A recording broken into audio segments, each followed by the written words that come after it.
Bienvenue sur cette vidéo où nous allons explorer un sujet aussi universel que profond, la douleur de l'amour. Si vous avez des sujets que vous aimeriez que je traite, n'hésitez pas à les mentionner en commentaire. Nous avons tous, à un moment ou un autre, ressenti la douleur que l'amour peut apporter. Cette douleur peut nous laisser dévastés, nous faisant questionner notre propre valeur et notre place dans ce monde. Mais cette souffrance, aussi intense soit-elle, peut aussi être une source de croissance et de transformation. L'amour, dans toute sa splendeur, possède une dualité. Il peut nous élever à des hauteurs inimaginables, mais aussi nous plonger dans les abysses les plus sombres. La perte d'un être cher, la trahison ou même l'amour non partagé sont autant de formes de cette douleur qui nous rappellent notre vulnérabilité. Cette vulnérabilité, pourtant, n'est pas une faiblesse. C'est le reflet de notre capacité à ressentir profondément, à nous connecter véritablement avec les autres.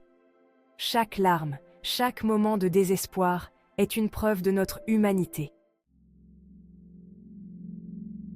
Dans ces moments de douleur, il est essentiel de se rappeler que nous ne sommes pas seuls. Beaucoup ont traversé ces mêmes épreuves, et beaucoup en ressortent plus forts.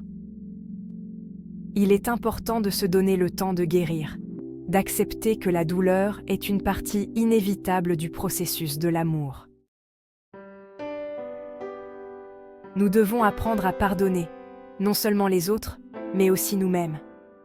À travers le pardon, nous libérons notre cœur des chaînes du ressentiment et de la colère. La douleur de l'amour peut aussi être une opportunité de redécouvrir qui nous sommes vraiment. Elle peut nous pousser à réfléchir sur nos attentes, nos besoins et nos valeurs. Elle peut être le catalyseur de notre propre transformation. Si vous traversez actuellement une période de douleur amoureuse, sachez que vous êtes sur le chemin de la guérison. Chaque jour qui passe vous rapproche de la lumière. Prenez soin de vous, entourez-vous de personnes qui vous soutiennent et permettez-vous de ressentir et d'exprimer vos émotions. Et rappelez-vous, l'amour véritable commence par l'amour de soi. Prenez ce temps pour vous reconnecter avec vous-même, pour nourrir votre propre âme. Merci d'avoir regardé cette vidéo.